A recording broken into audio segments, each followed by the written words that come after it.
खामोशी की दास्तान। भारत के महानतम प्रवासी की वापसी के पहले वर्ष की खामोशी की महागाथा।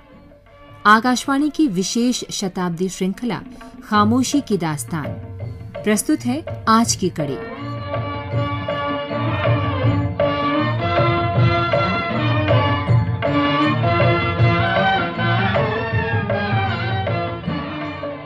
बंबई में जनवरी के मौसम के हिसाब से ये कपड़े ठीक बैठते थे। तटवर्ती शहर होने के नाते बंबई की रात और सुबह बहुत सर्द भले न हो, इतनी होती है कि बदन ढका न हो तो हल्की सुरसुरी अंदर बैठ जाए। काठियावाड़ी कपड़ों में जिस्म ऊपर से नीचे तक ढका रहता। गांधी के लिए इन कपड़ों का एक दूसरा और ज्यादा कीमती अर्थ भी था। वो केवल सर्दी से बचाव के लिए उन्हें नहीं पहनना चाहते थे। अपने प्रयोगों से समझ चुके थे कि इंसान की तरह कपड़ों की जुबान होती है। वे बोलते हैं और अक्सर बहुत प्रभावशाली ढंग से। लड़ाई की वजह से यात्रा के बीच में इंग्लैंड रुकना हुआ, पर गांधी ने भीषण ठंडक के बावजूद विलायती कपड़े नहीं पहने।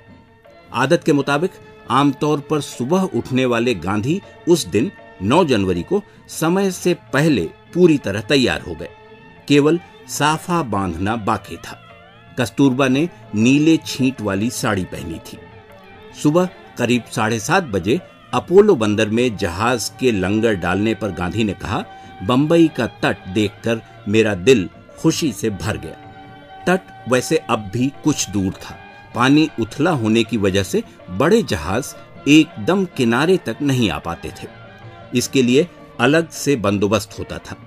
यात्रियों को तट तक लाने के लिए तमाम छोटी नावें वहां पहुंच गई थी। मगनलाल गांधी, रेवाशंकर झवेरी, जेबी पेटेट, नरोत्तम मोरारजी, बीजी हार्निमन और भाल चंद्र कृष्ण एक नाव पर थे गांधी की अगवानी के लिए। कुछ लोग तट पर रुके रहे, प्रतीक्षा करते। बंबई में गांधी के स्वागत की कई जगह तैयारियां की गई थी। उन्होंने तट पर मौजूद लोगों का हाथ जोड़कर अभिवादन किया, लेकिन निगाहें जैसे कुछ ढूंढ रही थी। गोपाल कृष्ण गोखले वहां नहीं थे। गांधी की ये यात्रा जरूरत से ज्यादा लंबी हो गई थी। पिछले साल जुलाई से जनवरी तक करीब 6 महीने। बीच में लगभग 5 महीने का इंग्लैंड प्रवास, जो विश्व युद्ध के पहले 5 महीने भी थे। उन दिनों ये यात्रा सामान्यतः 1 से सवा महीने में पूरी हो जाती थी। विश्व युद्ध ने गांधी का रास्ता लंबा कर दिया, कठिन भी। ये शायद आने वाले दिनों के संघर्ष का संकेत था। खामोशी की दास्तान, भारत के महानतम प्रवासी की वापसी के पहले वर्ष की खामोशी की महागाथा।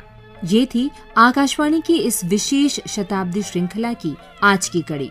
शोध, आलेख और वाचन स्वर मधुकर उपाध्याय। प्रस्तुति मनोज मायंकर। अगली कड़ी कल इसी समय इसी चैनल पर।